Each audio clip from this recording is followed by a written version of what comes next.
ಓಂ ಶ್ರೀ ಗುರುಭ್ಯೋ ನಮಃ. ನಮಸ್ಕಾರ ಸ್ನೇಹಿತರೆ, ಆಲ್ ರೌಂಡ್ ಕ್ಲಬ್ ಕನ್ನಡ ಚಾನಲ್ಗೆ ಸ್ವಾಗತ ಸುಸ್ವಾಗತ. ಇವತ್ತಿನ ವಿಡಿಯೋದಲ್ಲಿ ಅಕ್ಷಯ ತೃತೀಯ, ಏಪ್ರಿಲ್ನಲ್ಲಿ ಅಕ್ಷಯ ತೃತೀಯ ಯಾವಾಗ, ದಿನಾಂಕ, ಚಿನ್ನ ಖರೀದಿಗೆ ಶುಭ ಸಮಯದ ಮಾಹಿತಿ ತಿಳ್ಕೊಳ್ಳೋಣ ಬನ್ನಿ. ಅಕ್ಷಯ ತೃತೀಯದಂದು ಚಿನ್ನವನ್ನು ಖರೀದಿಸುವುದು ಅತ್ಯಂತ ಶುಭವೆಂದು ಪರಿಗಣಿಸಲಾಗಿದೆ. ಅಕ್ಷಯ ತೃತೀಯದಂದು ಚಿನ್ನ ಖರೀದಿಸಲು ಶುಭ ಸಮಯ ಯಾವಾಗ ಎಂಬುದನ್ನು ಇಲ್ಲಿ ತಿಳ್ಕೊಳ್ಳೋಣ ಬನ್ನಿ. ವಿಡಿಯೋ ಪೂರ್ತಿ ನೋಡಿ. ವಿಡಿಯೋ ನಿಮಗೆ ಇಷ್ಟ ಆದರೆ ಶೇರ್ ಮಾಡಿ. ಹೊಸದಾಗಿ ನಮ್ಮ ಚಾನಲ್ ನೋಡ್ತಾ ಇದ್ರೆ ಸಬ್ಸ್ಕ್ರೈಬ್ ಮಾಡ್ಕೊಳ್ಳಿ.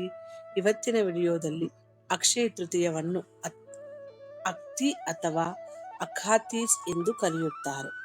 ಈ ವರ್ಷ ಅಕ್ಷಯ ತೃತೀಯವು 2025 ಏಪ್ರಿಲ್ 30 ಬುಧವಾರದಂದು ಇದೆ. ಅಕ್ಷಯ ತೃತೀಯವನ್ನು ಹಿಂದೂ ಧರ್ಮದಲ್ಲಿ ಬಹಳ ಶುಭವೆಂದು ಪರಿಗಣಿಸಲಾಗಿದೆ. ಹಿಂದೂ ಕ್ಯಾಲೆಂಡರ್ ಪ್ರಕಾರ ಅಕ್ಷಯ ತೃತೀಯ ಹಬ್ಬವನ್ನು ವೈಶಾಖ ಮಾಸದ ಶುಕ್ಲ ಪಕ್ಷದ 3ನೇ ದಿನದಂದು ಆಚರಿಸಲಾಗುತ್ತದೆ. ಈ ದಿನ ಹೊಸ ಕೆಲಸವನ್ನು ಪ್ರಾರಂಭಿಸುವುದು ಮತ್ತು ಚಿನ್ನ ಮತ್ತು ಬೆಳ್ಳಿಯನ್ನು ಖರೀದಿಸುವುದು ಮನೆಗೆ ಶುಭವನ್ನು ತರುತ್ತದೆ ಎಂದು ನಂಬಲಾಗಿದೆ. ಹಿಂದೂ ಕ್ಯಾಲೆಂಡರ್ ಪ್ರಕಾರ ತೃತೀಯ ತಿಥಿ 2025 ಏಪ್ರಿಲ್ 29 ಸಂಜೆ 5:30 ಪ್ರಾರಂಭವಾಗಿ ಏಪ್ರಿಲ್ 30 ಮಧ್ಯಾಹ್ನ 2:12 ಕೊನೆಗೊಳ್ಳುತ್ತದೆ. ಅಕ್ಷಯ ತೃತೀಯ ಪೂಜಾ ಮುಹೂರ್ತ. ಅಕ್ಷಯ ತೃತೀಯ ಪೂಜಾ ಮುಹೂರ್ತವು ಏಪ್ರಿಲ್ 30 ಬೆಳಿಗ್ಗೆ 5:40 ಮಧ್ಯಾಹ್ನ 12:15 ಇರುತ್ತದೆ. ಚಿನ್ನ ಖರೀದಿಗೆ ಶುಭ ಸಮಯ.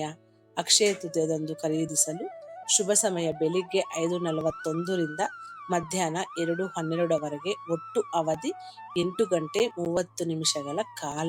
ಅಕ್ಷಯ ತೃತೀಯದಂದು ಚಿನ್ನ ಖರೀದಿಸಲು ಶುಭ ಸಮಯ ಬೆಳಿಗ್ಗೆ 10:30 ಮಧ್ಯಾಹ್ನ 12:18 ಬೆಳಿಗ್ಗೆ ಮುಹೂರ್ತ 5:41 9 ಗಂಟೆ.